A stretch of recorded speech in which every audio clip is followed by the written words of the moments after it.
Lesson 1. The rich don't work for money. The poor and the middle class work for money. The rich have money work for them. Dad, can you tell me how to get rich? My dad put down the evening paper. Why do you want to get rich, son? Because today Jimmy's mom drove up in their new Cadillac, and they were going to their beach house for the weekend. He took 3 of his friends, but Mike and I weren't invited. They told us we weren't invited because we were poor kids. They did? My dad asked incredulously. Yeah, they did, I replied in a hurt tone. My dad silently shook his head, pushed his glasses up the bridge of his nose, and went back to reading the paper. I stood waiting for an answer. The year was 1956. I was 9 years old. By some twist of fate, I attended the same public school where the rich people sent their kids. We were primarily a sugar plantation town. The managers of the plantation and the other affluent people, such as doctors, business owners, and bankers, sent their children to this elementary school. After grade 6, their children were generally sent off to private schools. Because my family lived on one side of the street, I went to this school. Had I lived on the other side of the street, I would have gone to a different school with kids from families more like mine. After grade 6, these kids and I would go on to the public intermediate and high school. There was no private school for them or for me. My dad finally put down the paper. I could tell he was thinking. Well, son, he began slowly. If you want to be rich, you have to learn to make money. How do I make money? I asked. Well, use your head, son, he said, smiling. Even then I knew that really meant, that's all I'm going to tell you, or I don't know the answer, so don't embarrass me. A partnership is formed. The next morning, I told my best friend, Mike, what my dad had said. As best as I could tell, Mike and I were the only poor kids in this school. Mike was also in this school by a twist of fate. Someone had drawn a jog in the line for the school district, and we wound up in school with the rich kids. We weren't really poor, but we felt as if we were because all the other boys had new baseball gloves, new bicycles, new everything. Mom and Dad provided us with the basics, like food, shelter, and clothes. But that was about it. My dad used to say, if you want something, work for it. We wanted things, but there was not much work available for 9-year-old boys. So what do we do to make money? Mike asked. I don't know, I said. But do you want to be my partner? He agreed, and so on that Saturday morning, Mike became my first business partner. We spent all morning coming up with ideas on how to make money. Occasionally we talked about all the cool guys at Jimmy's beach house having fun. It hurt a little, but that hurt was good, because it inspired us to keep thinking of a way to make money. Finally, that afternoon, a bolt of lightning struck. It was an idea Mike got from a science book he had read. Excitedly, we shook hands, and the partnership now had a business. For the next several weeks, Mike and I ran around our neighborhood, knocking on doors and asking our neighbors if they would save their toothpaste tubes for us. With puzzled looks, most adults consented with a smile. Some asked us what we were doing, to which we replied, "We can't tell you. It's a business secret." My mom grew distressed as the weeks wore on. We had selected a site next to her washing machine as the place we would stockpile our raw materials. In a brown cardboard box that at one time held catsup bottles, our little pile of used toothpaste tubes began to grow. Finally my mom put her foot down. The sight of her neighbor's messy, crumpled, used toothpaste tubes had gotten to her. "What are you boys doing?" she asked. "And I don't want to hear again that it's a business secret. Do something with this mess, or I'm going to throw it out." Mike and I pleaded and begged, explaining that we would soon have enough and then we would begin production. We informed her that we were waiting on a couple of neighbors to finish their toothpaste so we could have their tubes. Mom granted us a 1-week extension. The date to begin production was moved up, and the pressure was on. My first partnership was already being threatened with an eviction notice by my own mom. It became Mike's job to tell the neighbors to quickly use up their toothpaste, saying their dentist wanted them to brush more often anyway. I began to put together the production line. One day my dad drove up with a friend to see 2 9-year-old boys in the driveway with a production line operating at full speed. There was fine white powder everywhere. On a long table were small milk cartons from school, and our family's hibachi grill was glowing with red-hot coals at maximum heat. Dad walked up cautiously, having to park the car at the base of the driveway since the production line blocked the carport. As he and his friend got closer, they saw a steel pot sitting on top of the coals in which the toothpaste tubes were being melted down. In those days, toothpaste did not come in plastic tubes. The tubes were made of lead. So once the paint was burned off, the tubes were dropped in the small steel pot. They melted until they became liquid, and with my mom's pot holders, we poured the lead through a small hole in the top of the milk cartons. The milk cartons were filled with plaster of Paris.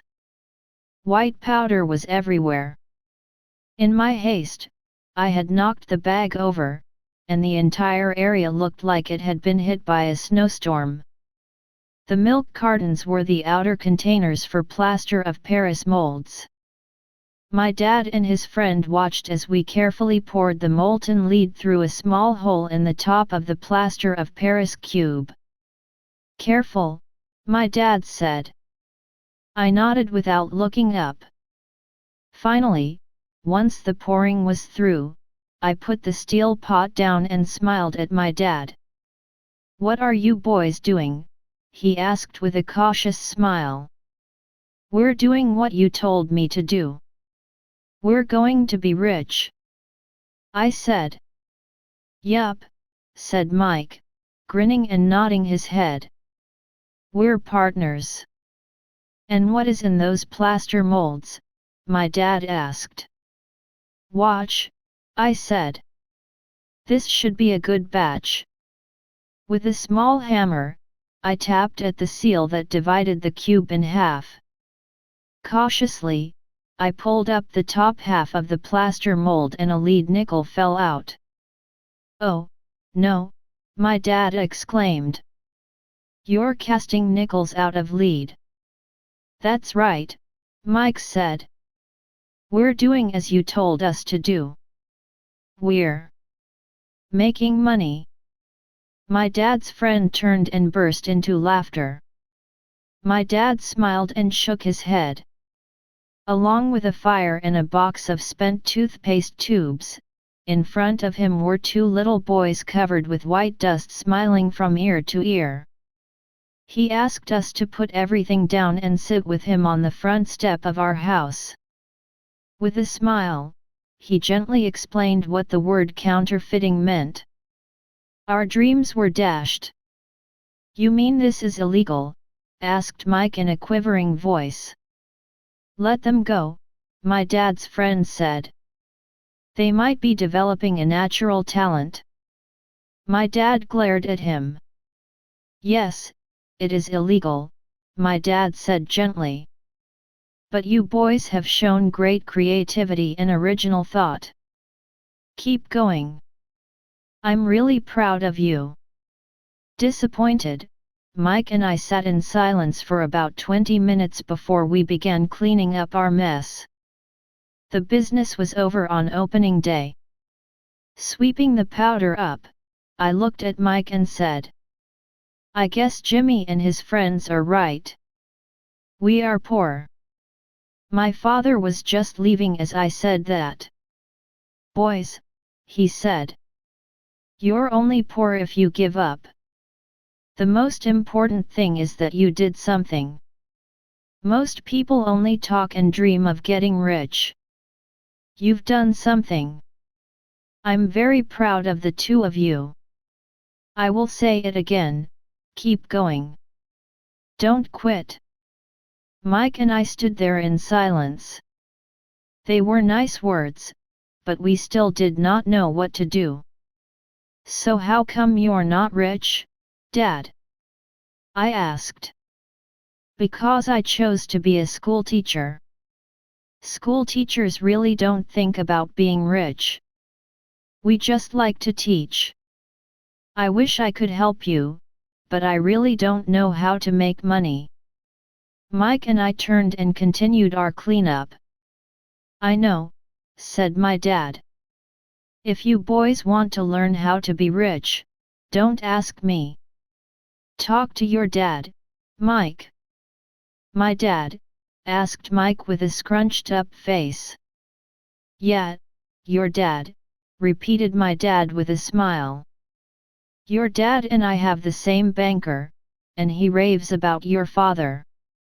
He's told me several times that your father is brilliant when it comes to making money. My dad? Mike asked again in disbelief. Then how come we don't have a nice car and a nice house like the rich kids at school? A nice car and a nice house don't necessarily mean you're rich or you know how to make money, my dad replied. Jimmy's dad works for the sugar plantation. He's not much different from me. He works for a company, and I work for the government. The company buys the car for him. The sugar company is in financial trouble, and Jimmy's dad may soon have nothing. Your dad is different, Mike. He seems to be building an empire, and I suspect in a few years he will be a very rich man. With that, Mike and I got excited again. With new vigor, we began cleaning up the mess caused by our now defunct first business. As we were cleaning, we made plans for how and when to talk to Mike's dad. The problem was that Mike's dad worked long hours and often did not come home until late. His father owned warehouses, a construction company, a chain of stores, and 3 restaurants. It was the restaurants that kept him out late.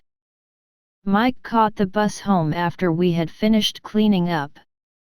He was going to talk to his dad when he got home that night and ask him if he would teach us how to become rich. Mike promised to call as soon as he had talked to his dad, even if it was late. The phone rang at 8:30 p.m. Okay, I said. Next Saturday. I put the phone down. Mike's dad had agreed to meet with us.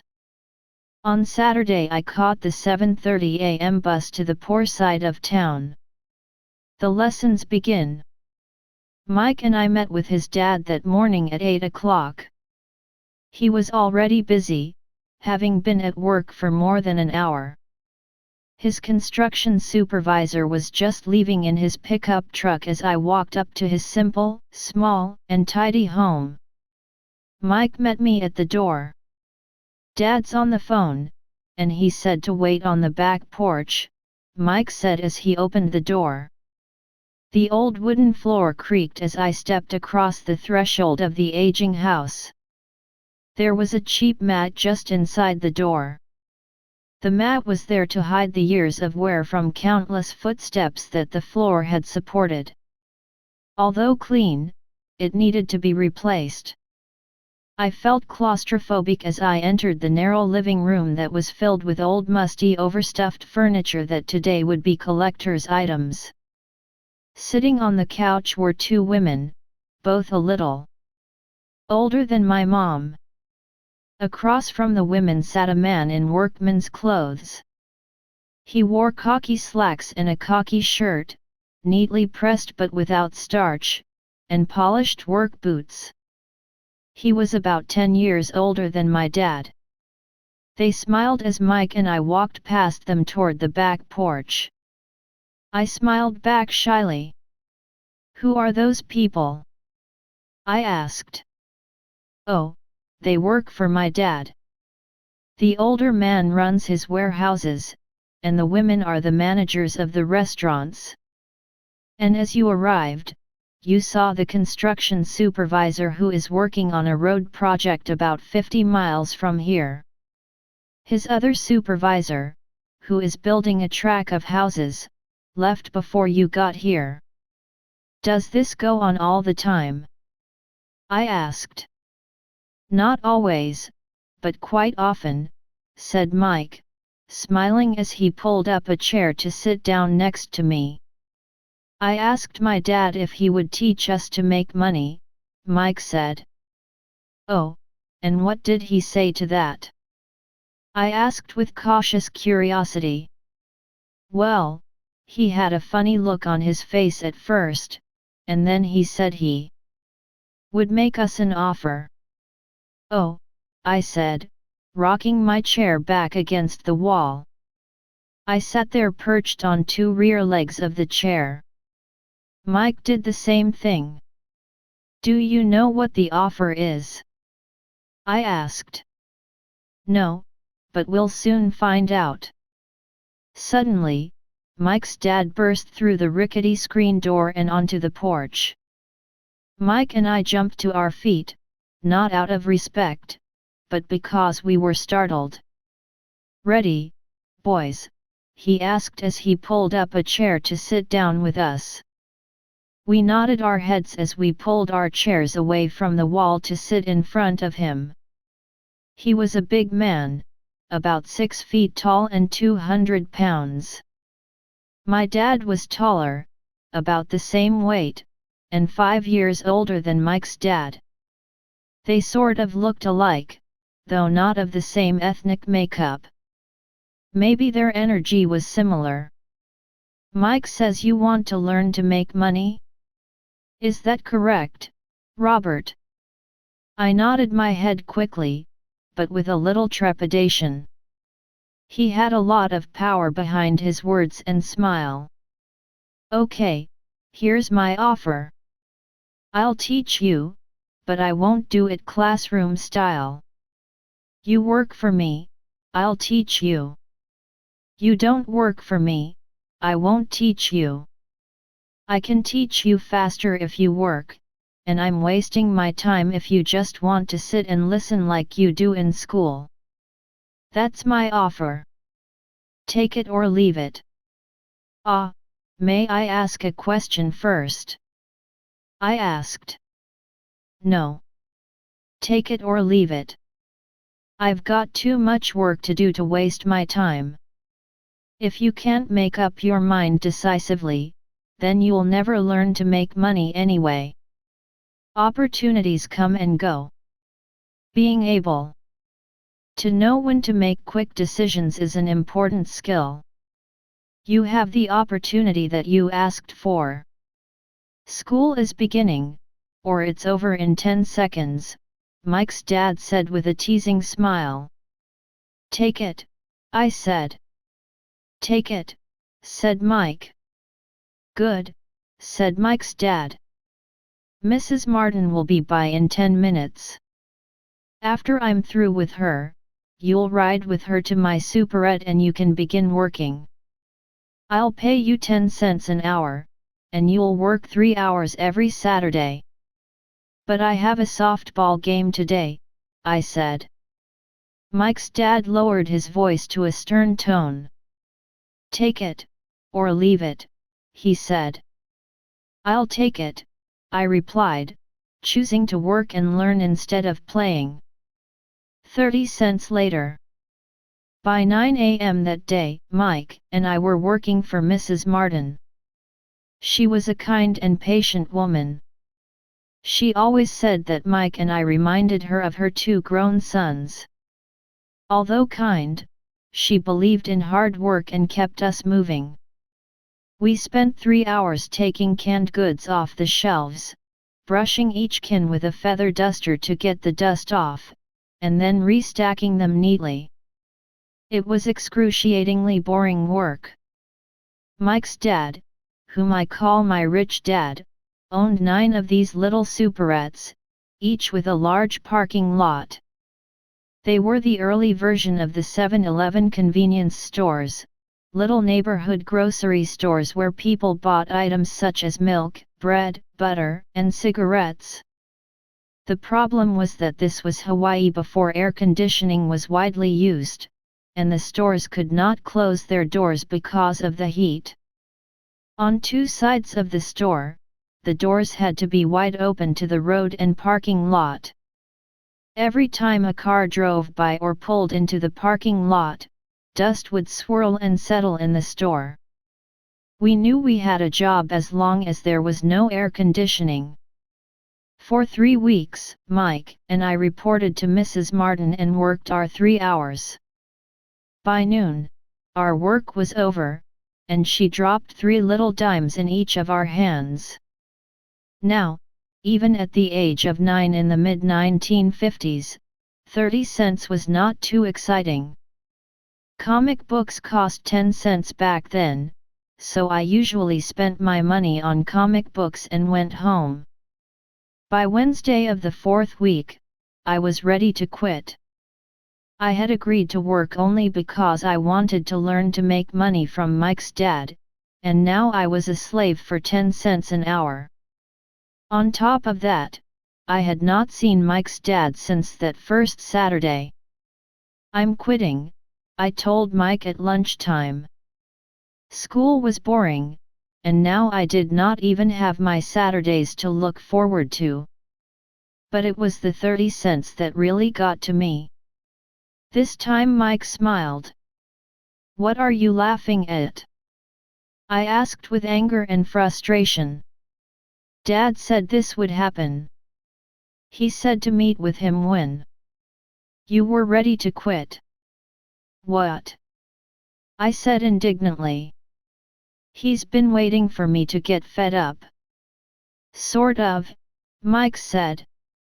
Dad's kind of different. He doesn't teach like your dad.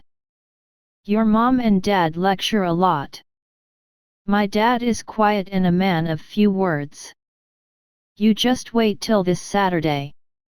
I'll tell him you're ready. You mean I've been set up? No, not really, but maybe. Dad will explain on Saturday. Waiting in line on Saturday. I was ready to face Mike's dad. Even my real dad was angry with him.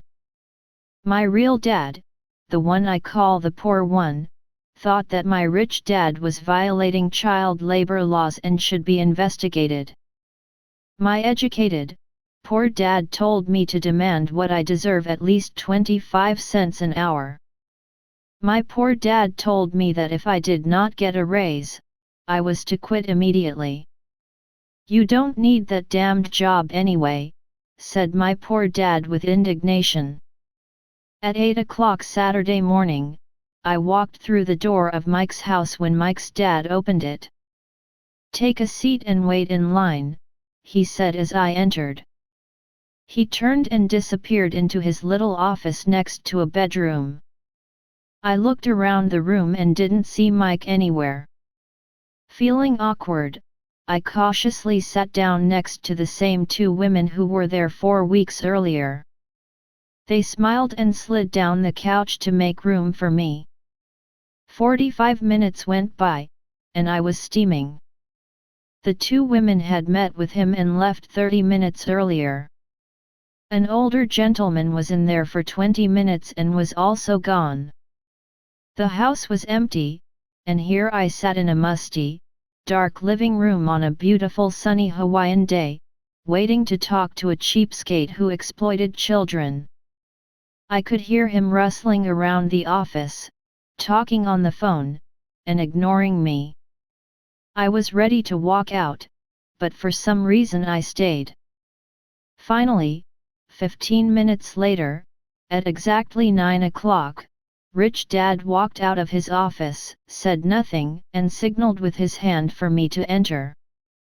"I understand you want a raise, or you're going to quit," Rich Dad said as he swiveled in his office chair.